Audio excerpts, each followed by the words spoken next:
Esse momento está sendo chamado de experiências de missão. Então, é um tempo que a gente vai conseguir celebrar ao longo de nossa história alguns momentos e formas como a gente tem feito missão. E aí eu queria convidar para estar junto com a gente nesse momento, primeiro a Tunica. A Tunica é formada em letras, entrou na ABU no CF, lá em Goiânia, em 1970. E aí foi aí que ela decidiu mesmo participar da ABU, né? Em 72, ela se transferiu para Brasília, onde ela ajudou na formação dos grupos de Brasília, Goiânia e Anápolis. Ela ficou 5 anos trabalhando lá em Brasília, na ABU e também trabalhando na Embaixada da Holanda, né? Depois de 5 anos trabalhando lá, ela veio para o escritório e ela trabalhou como secretária do Escritório Nacional, fazendo uma parte mais de editoração, a parte de comunicação, publicando alguns informativos que a gente tinha na época, que você pode conhecer lá naquela mesinha histórica que tem algumas fotos e alguns informativos que você pode conhecer um pouco mais. E ela ainda trabalhava como assessora dos grupos, dos núcleos em São Paulo. Isso ela ficou até 1980. Ela foi estudar na Inglaterra, estudar sobre missão, sobre trabalho. E aí, quando ela volta para a ABU, ela vai trabalhar especificamente com metodologias de estudo bíblico.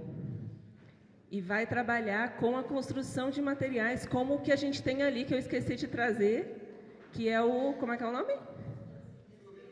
Quem Perde Ganha. Quem conhece o Quem Perde Ganha, que é uma publicação da ABU Editora? Se você olhar lá a editoração, é da Tunica, que ela desenvolveu vários materiais nesse formato. E aí, em 83, o Dieter volta da Assembleia Mundial com a missão de levantar uma missionária brasileira para ir trabalhar nos países de fala portuguesa lá na África. E Tunica, que já tinha se chamado para trabalhar na África, vai, então, para Angola e também depois trabalha em Moçambique, criando e fortalecendo o grupo da ABEM. Ela volta em 95 para o Brasil e vai trabalhar no CEM, que é o Centro Evangélico de Missões, e lá em Viçosa ela dá suporte ao grupo local de Viçosa. E é em 95 que surge a ideia e se tem a primeira Semana da Esperança junto com o apoio da Tunica. Quem já ouviu falar em Semana da Esperança? E aí, ainda uma outra coisa que vocês ainda não ficaram sabendo, de 99 a 2007, a Tunica também compôs o Comitê Executivo da IFES, representando toda a América Latina.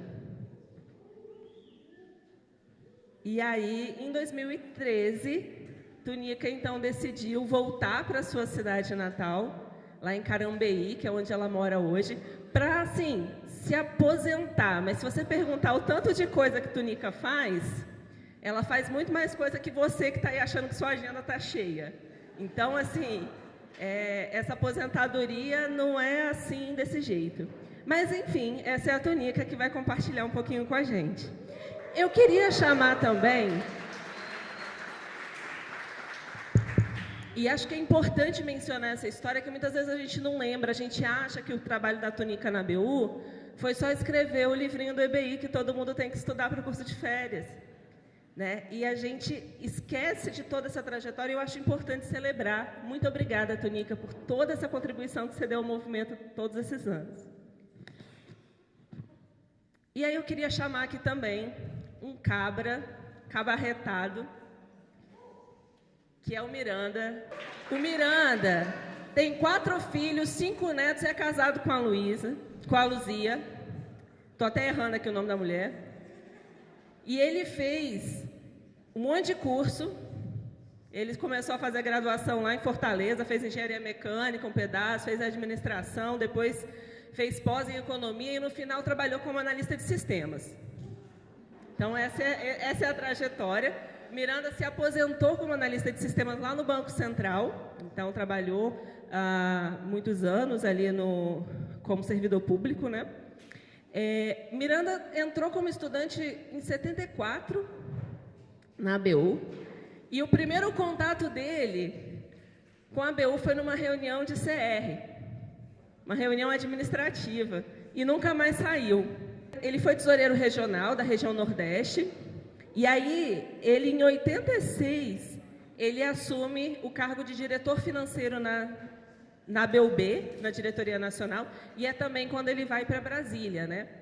Ele, em 1992, vira, então, primeiro vice-presidente, e de 2004 a 2012, ele é presidente da BUB. Por último, e não menos importante em toda a nossa história, eu queria chamar o Ageu. Ele é formado em Psicologia pela Universidade Federal de Minas Gerais. Quem é de Minas? Ele se formou em 1974. Ele se envolveu com a ABU em 1970. E ele estava no mesmo curso de férias que foi onde a Tunica entrou na ABU. Antes dele se envolver com a ABU, ele militou no POLOP e no Colina, que eram grupos revolucionários contrários aí à ditadura militar, que fazia luta, inclusive luta armada, que eram os grupos que a Dilma militou também. Lembra lá da história? E aí, quando ele sai desses grupos, ele entra na ABU, em 1970. Depois a gente ouve essa parte da história aí. E aí, quando ele se formou, ele se tornou, então, assessor auxiliar, primeiro lá no Rio de Janeiro, ficou 1 ano como assessor no Rio, depois ele foi assessor em BH de 76 a 80. E aí foi lá no Congresso Missionário de 76, todos os 3 estavam no Congresso Missionário de 76, né? Que foi aquilo que foi muito falado ontem à tarde. Então, agora a gente vai ouvir um pouquinho mais específico aqui as histórias. Como eu falei, a Tunica ela teve um trabalho bem específico e direto ligado à questão da produção de estudos bíblicos, né, produção de materiais.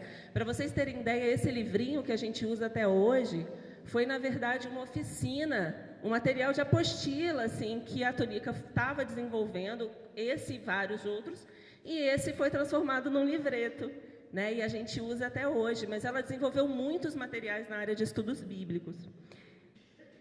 E aí, Tunica, a minha primeira pergunta aí para você é: qual a importância que você considera do estudo bíblico na missão estudantil? Com toda a sua trajetória aí, pensando essa questão do estudo bíblico, né, da produção, da elaboração, crescimento. Creio que o estudo bíblico indutivo ainda continua sendo muito importante na missão estudantil. É uma maneira da gente que se prepara para dirigir o estudo, se aprofundar no conhecimento da palavra, né? Refletir, pensar, analisar, questionar, né? Entrar num diálogo você mesmo, e a partir disso você se prepara para passar para outros no grupo. Então, e no grupo é aquele diálogo bem aberto, né? Então, cada um pode participar, cada um pode dizer como entendeu, etc. E é muito gostoso isso, né?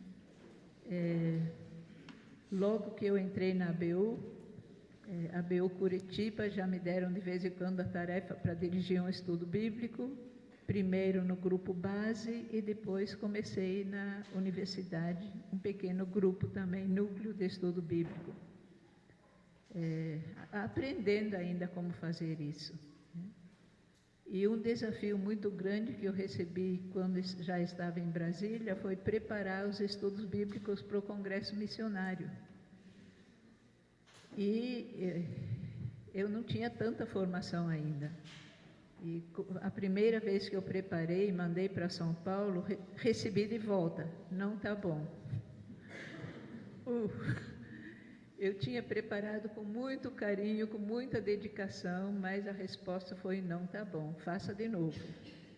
Então,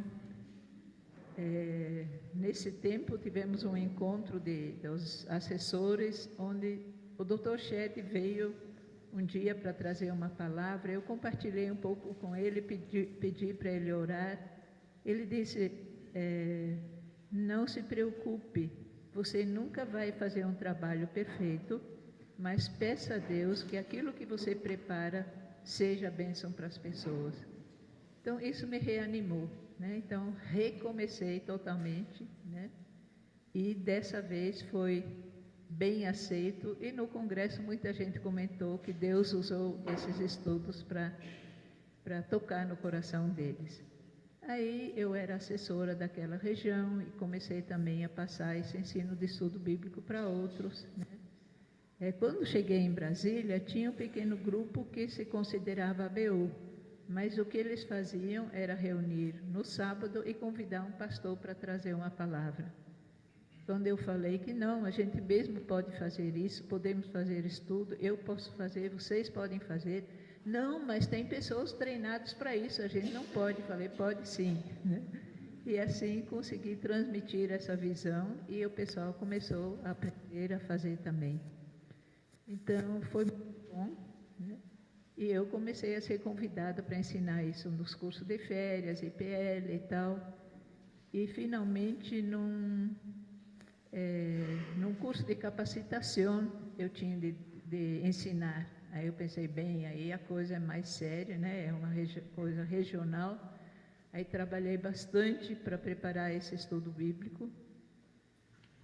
E, sem eu saber, acho que quando eu estava na Inglaterra estudando, transformaram a minha apostila em livro. Só fiquei sabendo depois, né? Então, mas depois em Angola, em Moçambique, o que eles mais queriam, né? Eu ia todo ano para várias cidades ensinando, mas sempre queriam de novo aprender como fazer estudo bíblico. Era o que eles mais precisavam, mais apreciavam. E realmente você fazendo o estudo bíblico indutivo, mesmo se vem não crente para o grupo, pessoa que ainda não conhece a Bíblia, por ser um estudo baseado num texto específico, né, todos podem participar, todos podem aproveitar. Na Semana da Esperança, a gente fazia sempre estudo bíblico, e muito também com não cristãos. Nas residências universitárias, o grupo de líderes gay da universidade pediu para a gente fazer para eles, e a gente foi lá, fez estudo bíblico com eles também, né? Então, abriu muitas portas mesmo, e é um trabalho assim, de colocar a base, né? Não é assim, no estudo bíblico, normalmente, não se converte pessoa no primeiro, segundo ou terceiro estudo bíblico, mas é dar uma base para a pessoa ter um conhecimento de Jesus, né? Eu sempre, quando estudo, principalmente quando estudo bíblico indutivo, basear mais nos evangelhos e para conhecer a pessoa de Jesus nos seus ensinos, nos seus relacionamentos, no seu amor, etc. Então, é muito bom. E aí, em todas essas histórias e experiências, né, eu imagino que tenham alguns momentos e algumas situações, talvez algumas pessoas, algumas conversas, que no seu período de estudante e de assessora tenham te marcado, né? Então, eu queria que você pudesse, talvez, contar rapidamente uma história para a gente de uma situação dessa. Podia contar várias, né? Mas quando ainda era estudante em Brasília, um rapaz que se converteu na ABU, o irmão dele era fera da universidade. Ele punha os professores na parede com perguntas que o professor não conseguia responder. Aí um dia esse rapaz veio, me apresentou o irmão dele e disse, conversa aí, vocês dois. Bem, eu acho que eu não vou ter muita resposta, mas ele estava na minha frente, a gente sentou, né? E começamos a bater papo. E eu, enquanto conversava, eu ouvia, né, sempre pedindo socorro, Senhor. Mas conversamos, né, e quando ele foi embora, de novo com o irmão, fiquei assim aliviada, ufa, isso não foi fácil. Mas poucas semanas depois, esse rapaz se converteu, né?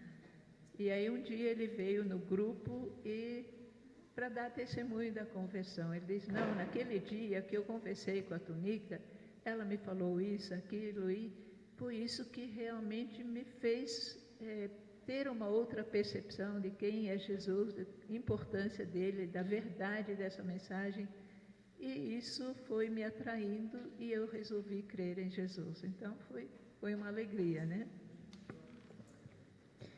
E aí, Tunica, assim, acho que uma pergunta, né? Assim, como que a sua experiência no movimento estudantil, na ABU, e também, né, nos movimentos da IFES, contribuiu para quem você foi e quem você é nessa caminhada, né?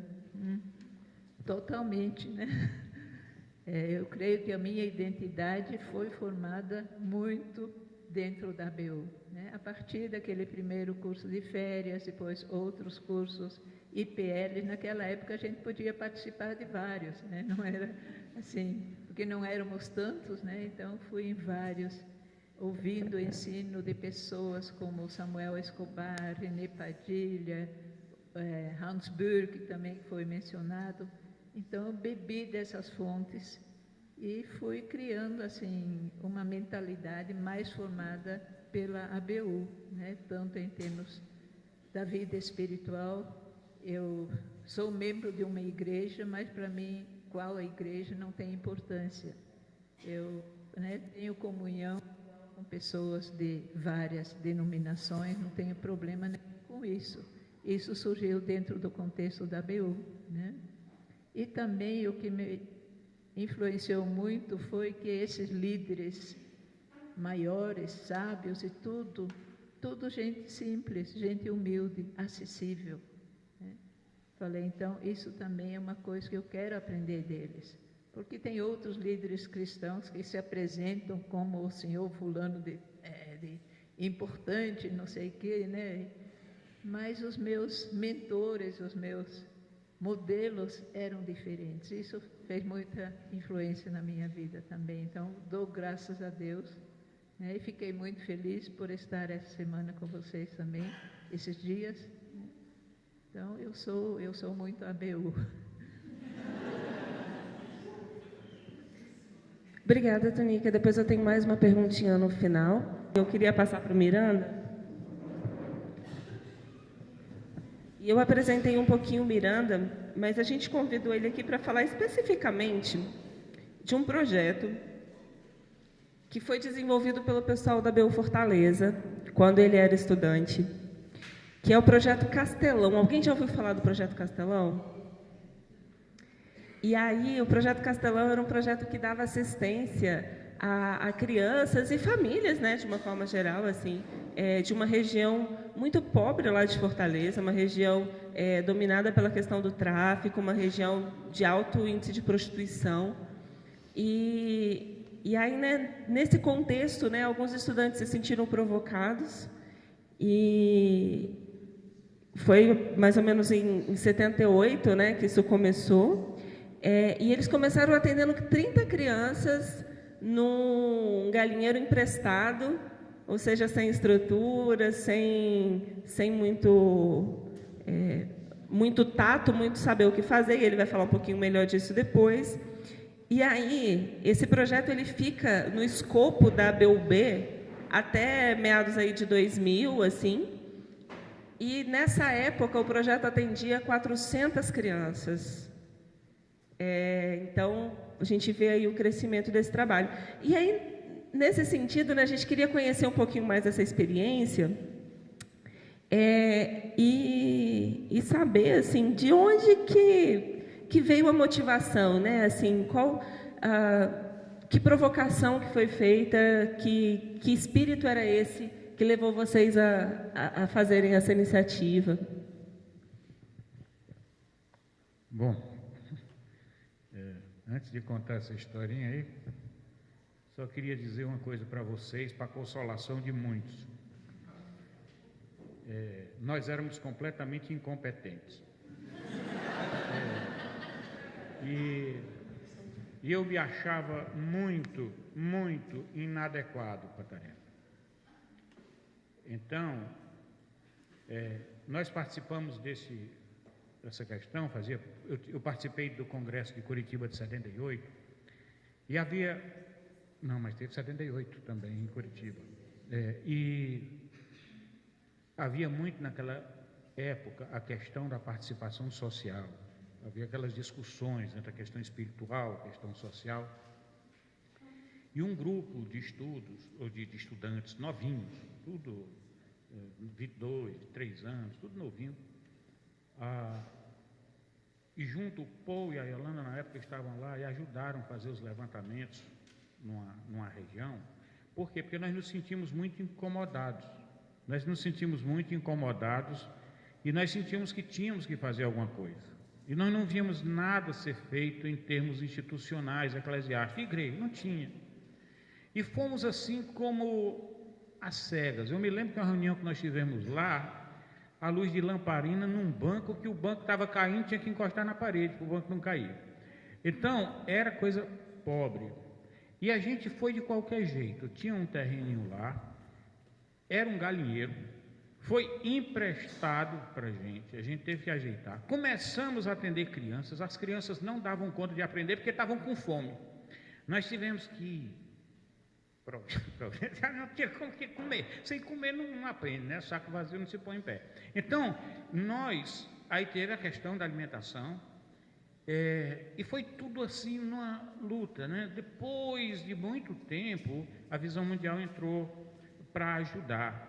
Mas a gente fazia umas coisas de maluco. Uma vez, aconteceu o seguinte, na crise do Setembro Negro do Delfim Neto, onde não tinha crédito para nada, estava tudo difícil. Nós recebemos a notícia de que o pessoal queria o terreno de volta. Como é que a gente ia pegar essas crianças e deixar na rua? Aí, primeira doidice. Aí, eu era o presidente do projeto, menino velho. Aí, diga assim, a gente compra. A gente compra com que roupa, meu Deus? A gente compra, a gente não tinha o dinheiro. Mas, inclusive, eu fui até falar na igreja, pedindo ajuda, levei uma bronca de um dos pastores lá por causa disso.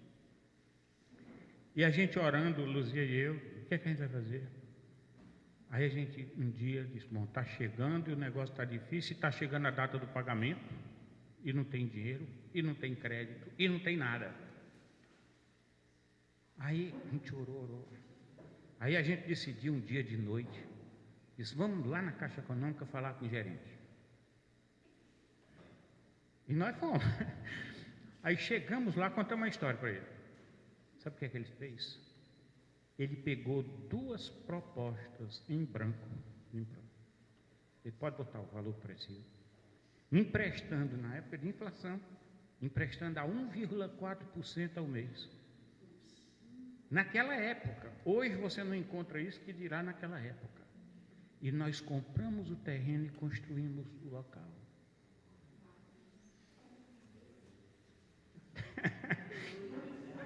Eu passaria um dia inteiro, 24 horas, contando história desse tipo.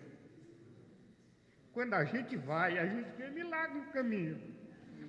É no deserto que a gente vê água na rocha.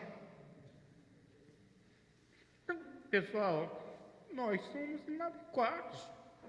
Mas o importante é a gente olhar para o horizonte, para o eterno.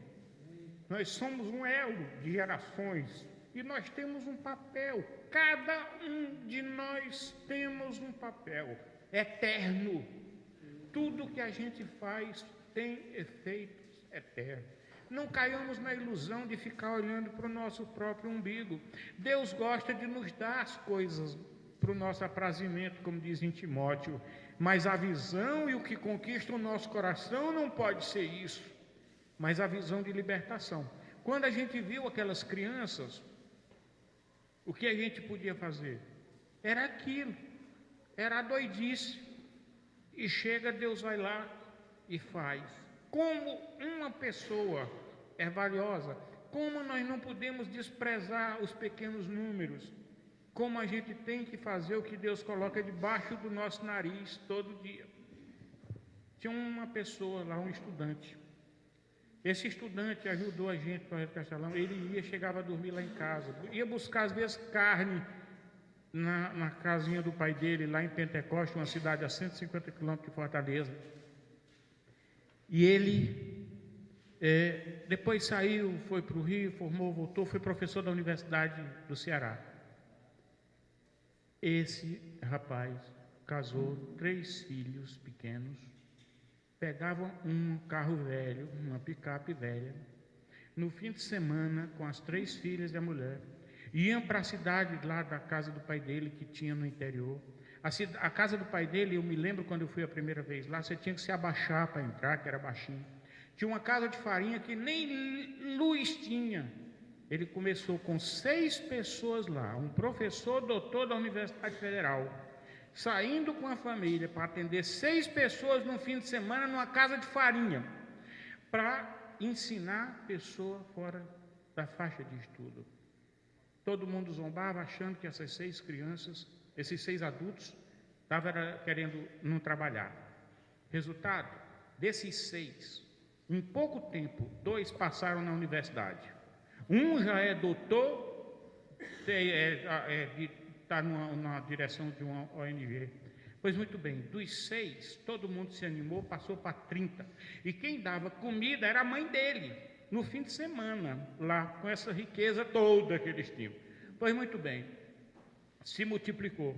Pouco tempo, 500 pessoas. Com qual método? Método debaixo de árvore, em qualquer canto. Cada um ensinava o que sabia para o outro. E os que iam para a universidade, conseguiu com a universidade, que a universidade desse moradia de estudante para eles.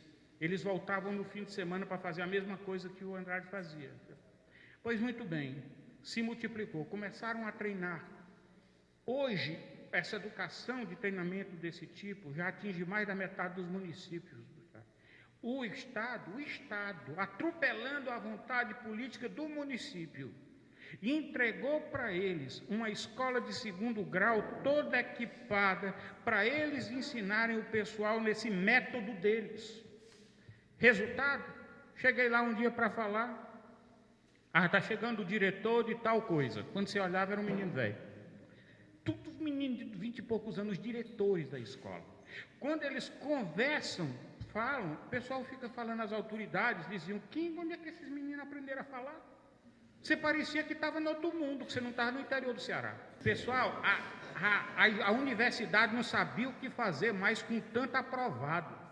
Só para vocês terem uma ideia, dos últimos anos, só dessa casa de farinha, 1 em cada 4 passava no vestibular. Teve um caso de o pai e a filha passarem no mesmo vestibular, na mesma coisa.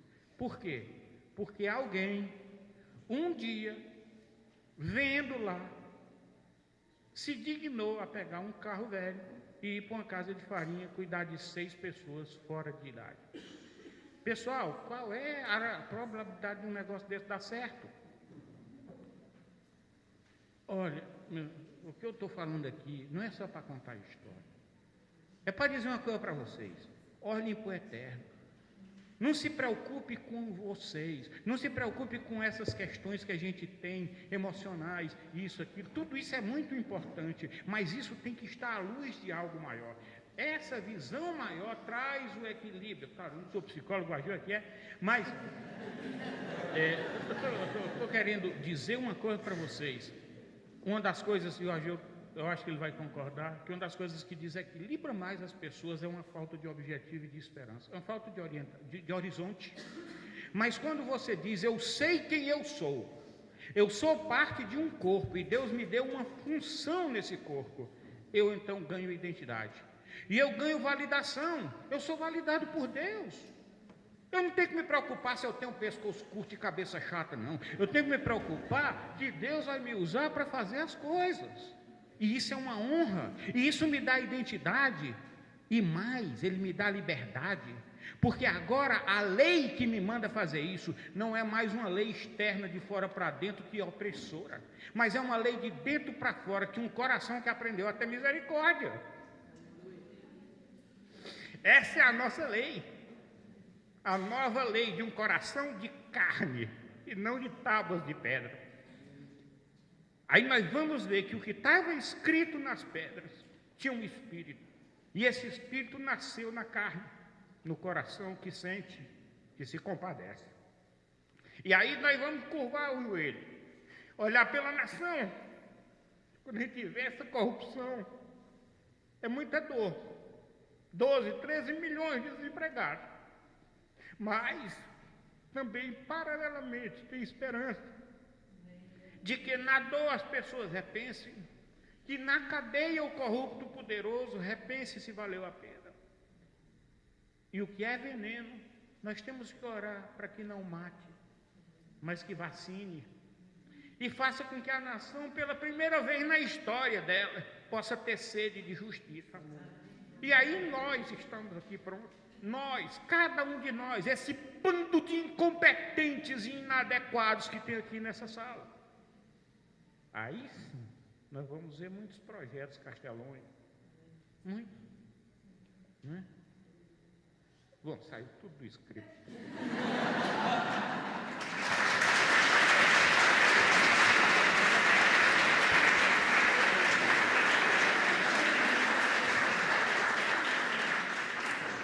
Obrigada, Miranda. Seu testemunho, assim, acho que nos inspira, né? Estou vendo aqui vários olhinhos que lacrimejaram juntos, né? Assim, esse bando de inadequado que nós somos, né? E acho que, só para fechar um pouquinho e a gente volta depois, como que, a mesma pergunta que eu fiz para a Tonica, né? Como que você vê, como que a experiência dentro do movimento impactou para quem você é hoje? É esse corpo do qual a gente participa que nos dá identidade. Eu sempre gosto de dizer que um coração fora do corpo é um pedaço de carne, você pode dar para o gato. Ele só é coração dentro do corpo. Quando nós encontramos a nossa função dentro de um corpo que Cristo nos deu, é onde eu tenho identidade. É onde eu sou reconhecido pelo corpo onde eu vivo. Eu nunca me senti tão eu mesmo, mas uma identidade dada pela própria dignidade que Deus me deu, e essa identificação do corpo onde eu faço parte. Então, quando as pessoas dizem, você sabe quem você é, com essas coisas meio filosóficas, eu digo, eu sou Miranda, filho de Miranda, e sou filho do Pai Eterno. Pronto, eu sei quem eu sou, eu sei para onde eu vou e eu sei o que eu quero. Não no sentido de potência, eu sei o que é que eu quero. O que eu quero é fazer a vontade de Deus, é isso que eu quero. E essa vontade vai ser aquele colocar debaixo do meu nariz todo dia. Não vai ser aqueles sonhos inalcançáveis e megalomaníacos. Não, nunca planejei ser presidente da ABU, nunca planejei ficar sendo destaque disso ou de aquilo, nunca fui. Deus foi colocando as coisas à medida que ia desenrolando o seu plano. Eu não tenho que me preocupar com isso, eu tenho que me fazer, então eu sou eu, pronto. Então essa minha identidade, quem eu sou, foi formado por Deus, esculpido, porque Deus é um escultor, e Ele tem paciência, e Ele vai dando aquelas marretadinhas, às vezes dói mais, às vezes dói menos, mas Ele tem paciência. Pessoal, por incrível que pareça, Deus não tem pressa. Deus não tem, Ele segue o nosso ritmo, sabe por quê? Porque nós fomos criados por Ele. Pronto, Ele conhece a sua criatura, e Ele trabalha também respeitando os nossos ritmos e nossas limitações. E as nossas limitações, que muitas vezes parecem ser o motivo dos nossos complexos e sentimentos de inadequação, elas é que são aquele que nos dá a humildade e a dependência para poder fazermos as coisas pelo Espírito e não pela nossa própria capacidade. Amém. Obrigada, Miranda. E a gente vai para o Ageu, né? Ageu, falei um pouquinho da trajetória dele, mas lá no Congresso de 76, acho que foi o Dider que mencionou aqui ontem, que como resultado assim, né, de uma consulta, de um seminário que foi feito dentro do Congresso Missionário de 76, surgiu o Corpo de Psicólogos e Psiquiatras, eu não sei se é essa a ordem, né? Corpo de Psicólogos e Psiquiatras Cristãos, CPPC. Quem é que já ouviu falar do CPPC? O CPPC ele tem por objetivo, né, assim, ajudar e fortalecer a caminhada dos profissionais, no sentido também de reconhecer, né, a rica herança que a tradição hebraico-cristã tem e fazer isso em diálogo com os saberes psi, né, com da psiquiatria, da psicologia, da psicanálise, para que a gente consiga, no exercício de uma ético da profissão e no dia a dia, né, poder lidar com essas questões. Enfim, o CPPC já teve envolvimento com mais de 4.000 psis, né, entre psicólogos, psiquiatras e psicanalistas. Tem hoje 30 núcleos no Brasil inteiro.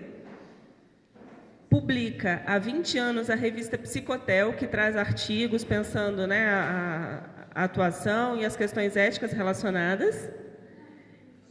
E já realiza bianualmente, né, a cada 2 anos o seu congresso também. Foi realizado recentemente o seu 20º congresso. Então, é um grupo aí que está ativo há tanto tempo. E aí, na mesma toada, eu queria perguntar para o Ageu, mais uma vez, né, esse desejo, esse plano de construir esse corpo de psicólogos, como é que foi, o que moveu, quais foram as inspirações? Bom dia para todos. Só para contextualizar, eu vinha de uma militância cristã na infância, né, lendo os profetas, e a sensibilidade bíblica para o social, para a justiça e tudo mais. Tive minhas crises por volta de 12, 13, 14 anos de idade, contexto de Guerra Fria, Brasil em convulsão social, e eu fui me identificando a partir dos profetas com os fracos, oprimidos do mundo, e acabei indo para os autores marxistas, comunistas, enquanto a igreja estava muito engajada no sistema, né? Assim, isso por volta de 63, 64, 65, eu bem precoce, 13, 14 anos, quando aos 14 para 15, estava com amigos no Partido Comunista, na Juventude Comunista, né? Aí já era 65, já houve um golpe militar, uma ditadura, né? Então, nesse contexto, eu me envolvo mais ainda nessa luta, a princípio contra uma ditadura e tal, né? E, à medida que ela foi endurecendo, a resistência cresceu, e isso determinou muito daquilo que eu sou até hoje, né? Essa sensibilidade que nasceu da leitura da Bíblia, que depois ganhou uma tintura, um aprofundamento, ou conteúdos marxistas, militantes, crise com a igreja estabelecida, militância de vários anos, com algumas prisões, etc. Tal, né? Depois eu posso mandar um link, o meu testemunho na Comissão da Verdade, onde eu explico algumas coisas, e depois a minha conversão, a minha saída, né? Eu passei também a ter um senso crítico com relação à militância de esquerda, comunista, por uma série de razões, né? E não foi uma conversão, sair da esquerda comunista para ser anticomunista, não é nada disso. Eu superei essas dicotomias de esquerda e direita, que eu acho que tem muita gente até hoje amarrada nessa velha ortodoxia, né? E eu redescobri Jesus Cristo na medida em que eu estava escondido nos aparelhos, numa prisão em outro, conversando, conhecendo as contradições do movimento comunista e tudo. Então, isso foi me preparando. O solo bíblico da minha família me levou, de um lado, para o marxismo, que na verdade, é uma heresia cristã, né? E essa preocupação social. Depois, eu me volto para Jesus, na medida que eu tive um senso crítico e crítico com relação à realidade, e aí, enfim, volto, passei umas prisões, julgamento e tal, aí entro na universidade.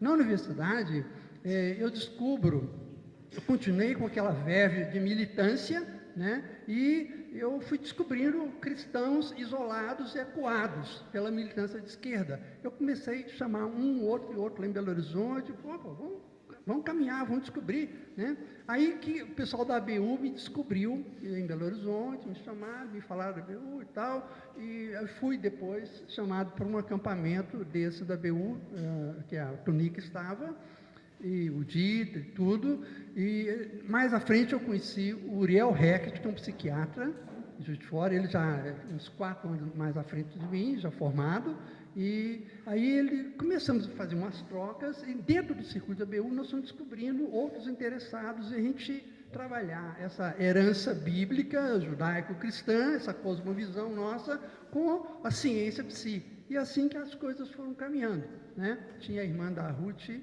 Silveira, que está presente aqui, né? Também, e assim a coisa se alastrou e chegou o congresso da ABU 76, nós vimos que tinha uns 20 e tantos nesse seminário, nós vimos que estava todo mundo assim, meio perdido, né? Porque a gente não tinha retaguarda de igreja, o pessoal de igreja fala, não, pô, vocês vão estar perdendo a fé, isso não é coisa para cristão, basta a Bíblia e tudo mais e tal, né? A suficiência da Bíblia, e eles não entendiam, a psicologia era muito nova há 45 anos atrás, né? Era muito desconhecido e parecia uma ameaça. Então, mas nós resolvemos pactuar uma aliança, não vamos nos dispersar, e aí marcamos um primeiro congresso em 1976, teve em Belo Horizonte, aí já foram umas 80 pessoas do Brasil inteiro, foi muito lindo e tal. Depois desse congresso eu fui preso porque fiz esse congresso, porque na época da ditadura não podia reunir sem autorização, uma série de coisas assim, né?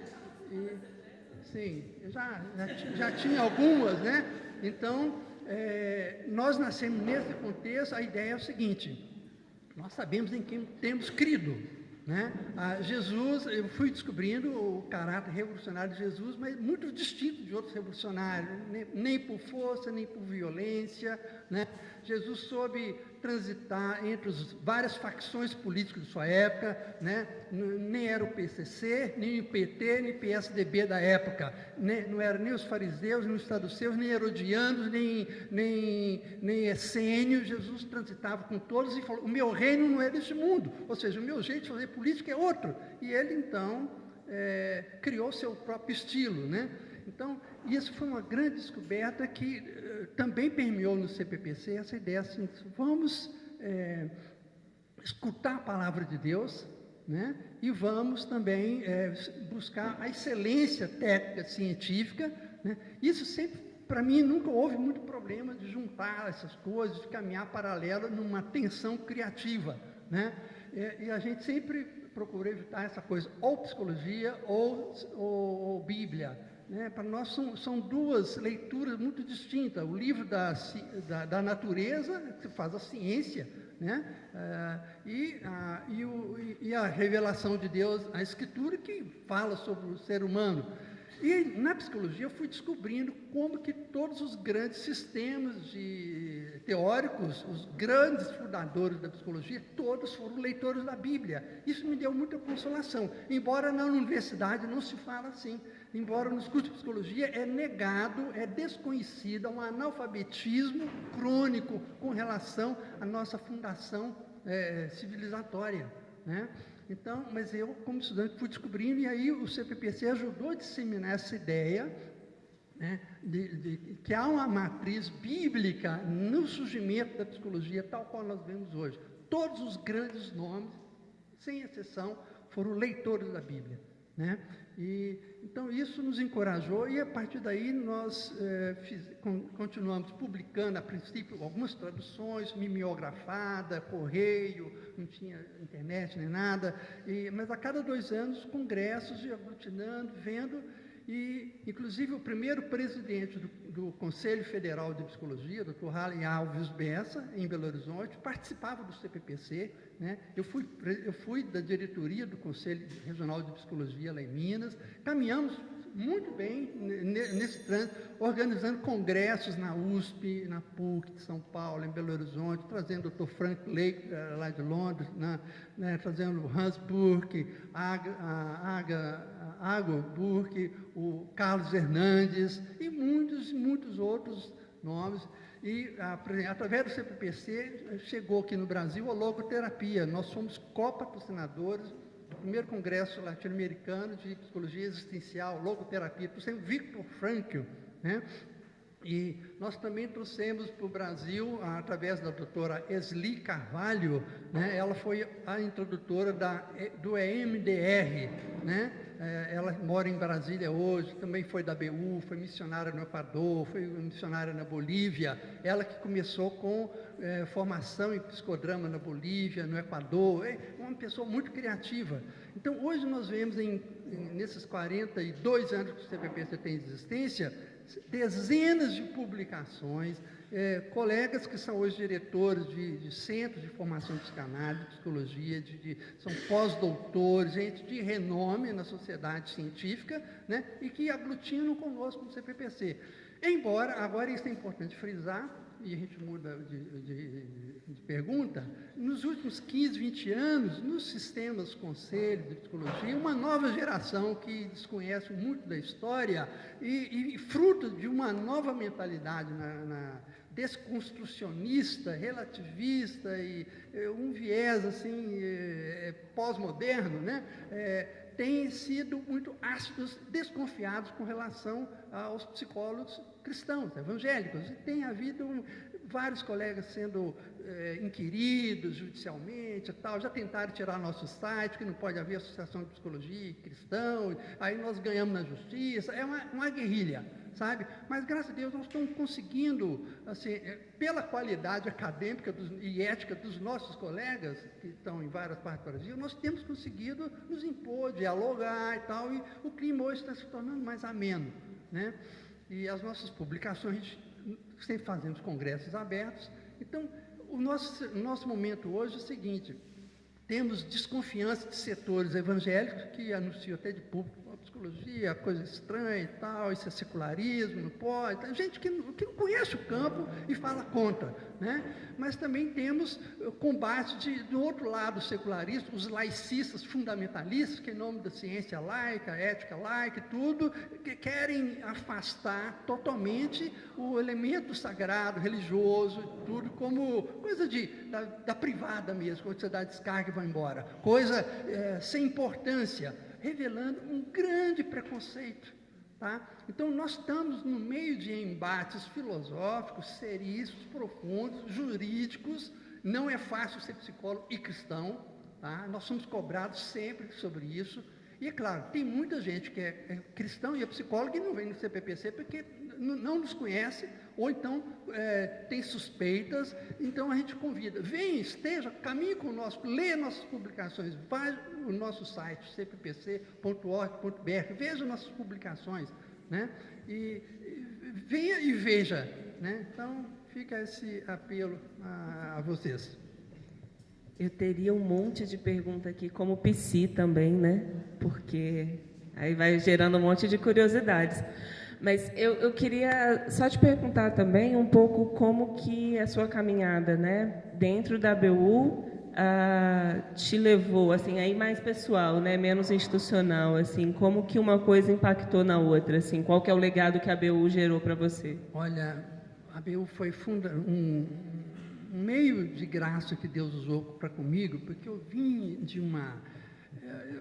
no meio de sofrimento, mas eu tive muita alegria com o Evangelho, mesmo nas prisões. Eu enfrentei as prisões e não era fácil, tá? Hostilidades de ex-companheiros, que eu tive que me explicar e falar, isso depois de 50 dias solitário, você ficar num local, todo mundo lá, o que houve, aquela discussão, né? Eu tendo que dar a razão da minha fé para ex-militantes, alguns célebres aí que estiveram no poder, né? Que hoje estão em desgraça, né?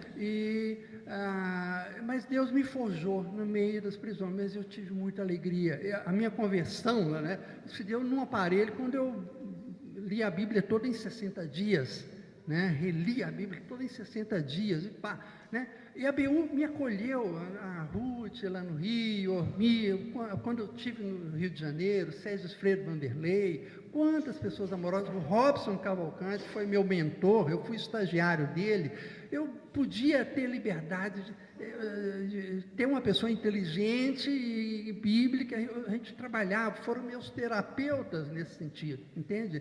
Então, a ABU foi o ethos da ABU, que é de liberdade intelectual, de profundidade bíblica, e aqui a Tonica acentuou, da vida devocional, e o que o Miranda falou, de preocupação social, ou seja, de um evangelho pleno, caminhar com Padilha, Hans Buch e tantos outros, Escobar, deu uma cosmovisão fantástica. Então, isso me deu sustentação, e eu tinha prazer em falar para meus colegas, ex-companheiros, ou o pessoal lá da filosofia, da psicologia, e a gente trazia essa turma para a BU em Belo Horizonte. A gente passava um filme, por exemplo, o Evangelho segundo São Mateus, a gente lotava um auditório de faculdade, depois ia discutir com a turma. Isso era comum em Belo Horizonte. A gente passava teatro e ia discutir. Num cursinho em São Paulo, lá no Objetivo, juntava 800 alunos, passavam o filme Evangelho segundo Mateus, o Dieter falava, eu falava, a gente era uma efervescência tranquila. Nós da BU éramos muito protagonistas, né? Então a gente saiu daquele gueto e fomos para frente. Então a BU me foi um amparo e acolheu minhas angústias, né? E me fez assim, não me envergonhar do Evangelho. Eu sei que eu já envergonhei o Evangelho pelos meus pecados, mas eu não me envergonho do Evangelho, que é o poder de Deus para a minha salvação e de todos. E aí, para a gente terminar e poder ir para o almoço, eu queria só pedir que cada um de vocês rapidamente desse um conselho a essa geração.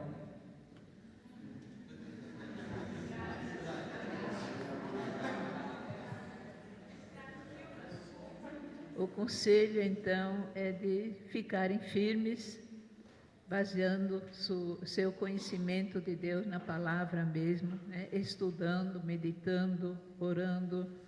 Fica firme na sua vida com Deus e, a partir disso, tenha também um coração aberto para quem está fora, né? Para quem é diferente. Não ter medo de ser questionado, de ser criticado. Isso aprendi muito em Angola. E eu falava mesmo para as pessoas que eram marxistas, pode questionar, não tenham medo, questione, faça suas críticas, suas perguntas, porque só a partir disso que a gente também pode dar respostas, né, que fazem sentido. Então, não ter medo do que os outros vão criticar, né, e ter coragem de sair da nossa zona de conforto para buscar o outro, né? O outro não é pior do que nós, só não teve o privilégio de conhecer o que nós conhecemos. E ter a coragem, né? Eu me senti também totalmente inadequada no começo e ainda me sinto, mas com a ajuda de Deus podemos caminhar. Mas acrescentando, alegremos-nos no Senhor pelo que cada um é. Seja feliz com o que você é, louve a Deus, seja grato e coloque diante dele o que ele deu para ele usar da maneira como ele achar melhor. É como nós vamos encontrar paz nos nossos corações, no dia em que nós estivermos gratos pelo que nós somos, diante de Deus. Que eu digo que é muito agradável servir ao Deus dos céus e da terra, tá? É um privilégio. Então, estejam sempre cientes da promessa dele que vai nos acompanhar todos os dias, em qualquer circunstância. Não nos importemos em ser agradáveis ou receber aplausos. Muitas vezes nós vamos receber o não do mundo, tá? Mas nós estamos aqui para quê? Nós estamos aqui para sinalizar o reino dos céus e não para ganhar aplausos. Nosso reino não é deste mundo, né? Então, cada um aqui, eu aprendi na BU, é um missionário, é um enviado no seu campo, na sua rua, no conjunto de pessoas com as quais a gente se relaciona. Então, é um privilégio e a gente está sinalizando e que a gente possa levar muita gente para a companhia do Senhor. Amém. Queria que a gente pudesse agradecer ao Senhor por isso tudo, né? A gente agradece o imenso carinho de cada um de vocês que prontamente aceitou esse convite, né, da gente poder conversar.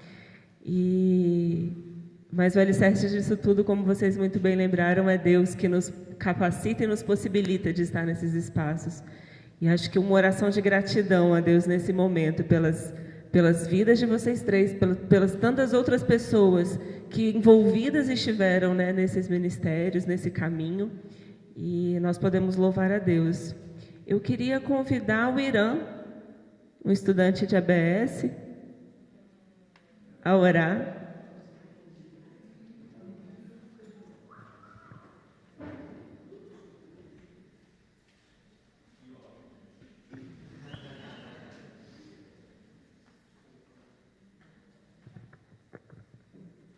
Muito obrigado, meu Deus. Obrigado mesmo por a gente poder estar aqui e porque o Senhor tem nos abençoado, Deus. Obrigado porque o Senhor tem abençoado a vida desses três, Deus, em toda essa caminhada e porque hoje eles podem nos abençoar, Deus. Muito obrigado. Obrigado por cada coisa que eles passaram e porque eles não desanimaram, Deus. Obrigado porque eles confiaram no Senhor, Deus. Confiaram na soberania do Senhor e obrigado porque eles podem passar hoje isso para a gente. Que a gente possa realmente fazer como eles fizeram, Deus. Que a gente possa acreditar mesmo no Senhor, Deus. Acreditar que independente de qualquer circunstância, Deus, o Senhor é com a gente. E que a gente venha falar do seu Evangelho, Deus. Muito obrigado, em nome de Jesus, amém.